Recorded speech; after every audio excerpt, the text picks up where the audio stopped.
इथे मी मुखवासची रेसिपी बनवली आहे, पण ही मुखवासची रेसिपी इतकी हेल्दी आहे की आपल्या रोजच्या आहारात हे जर आपण समावेश केला तर आपल्याला भरपूरसे रोग होणार नाही आणि भरपूरशा प्रॉब्लेम्स क्रिएटसुद्धा होणार नाही. याच्याने आपलं हिमोग्लोबिन वाढतं, हाडं मजबूत होतात, केस गळती कमी होते, त्याचबरोबर पचनालाही फार आवश्यक आहेत आणि अजून भरपूर काही. तर रेसिपीला सुरुवात करूया. सुरुवात करण्याआधी तुम्ही जर हे रेसिपी फेसबुकवर बघत असाल तर माझ्या पेजला फॉलो करा आणि यूट्यूबवर बघत असाल तर माझ्या चॅनलला सबस्क्राईब करा. त्याचबरोबर लाईक, शेअर आणि कमेंट तर नक्कीच करा आणि व्हिडिओ पूर्ण बघा. स्किप करून बघू नका, कारण की कुठल्या वेळेला काय घातलं आहे आणि किती वेळ भाजलेला आहे हे तुम्हाला कळेल. हॅलो फ्रेंड्स, मी लतिकाच किचनमध्ये तुमचं स्वागत आहे. इथे मी 1 वाटी सोप घेतलेली आहे, बडीशेप. ती आपल्या पचनाला पचनशक्ती वाढवते, त्याचबरोबर आपल्या शरीरातली उष्णतासुद्धा कमी करते. आणि जर तुमचे केस फार गळत असतील तर केस गळतीवर सुद्धा कामी येतं. तर मी इथे बडीशोप छान अगदी मंद आचेवर भाजून घेतली आहे. आपल्याला एकदम जास्त जाळायची नाही, फक्त हलकीशी भाजायची आहे, म्हणजे त्यातलं मॉइश्चर निघून जाईल. तर सोप भाजून झालेली आहे. आता मी इथे काळे तीळ टाकलेले आहे. काळे तीळ हे आपल्याला माहितीच आहे, हाडासाठी फार आवश्यक आहे. यात भरपूर प्रमाणात कॅल्शियम असतं, त्याचबरोबर केसांसाठी पण हे फार गुणकारी असतं. आधीच्या काळात सगळे लोक म्हणायचे की केसांना तिळाचं तेल लावा, काळ्या तिळाचं असेल तर फारच उत्तम. तर ही काळे तीळ घेतलेले आहे, ज्याच्याने आपल्या केसाला आणि हाडाला खूप मजबूती येते. तर काळे तीळ पण भाजून झाले आहे.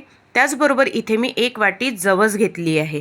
जवसाच्या नियमित सेवनाने रक्तातील साखर जी असते आणि कोलेस्ट्रॉल असते ते कमी होतं, म्हणजे ज्यांना शुगर आहे त्यांच्यासाठी तर फारच उपयुक्त आहे.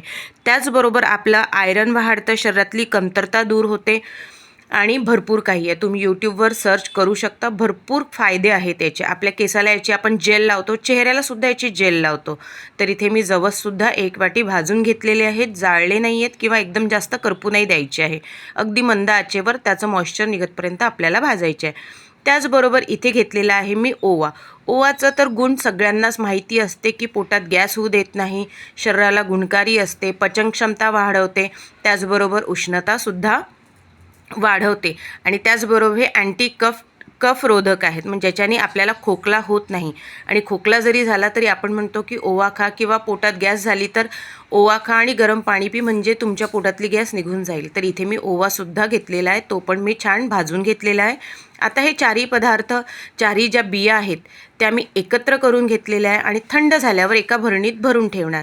तर हे खायचं कसं, तुम्ही रोज जेवण झाल्यानंतर किंवा नाश्ता झाल्यानंतर 1 चमचा जरी खाल्लं तरी आपल्या शरीरातले भरपूरसे जे रोग आहेत किंवा भरपूरशा ज्या कमतरता आहेत त्या कमी होतात. तर मी इथे हे सगळं एकत्र करून भरणीत भरून घेतलेलं आहे आणि रोजच्या जेवणानंतर किंवा नाश्त्यानंतर हे खाल्ल्या जाते. तुम्ही आपल्या घरच्या छोट्या मुलांनासुद्धा देऊ शकता, पण मुलांना जास्त प्रमाणात देऊ नका, थोडंसंच द्यायचं, कारण की ओवा आहे तर तिखट लागतो.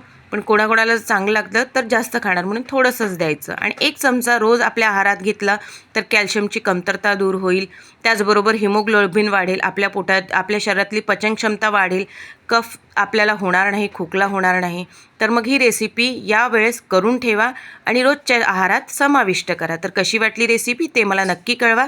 त्याचबरोबर करून बघा, खाऊन बघा आणि मला कमेंट करायला विसरू नका. भेटूया नवीन रेसिपीत, तोपर्यंत बाय.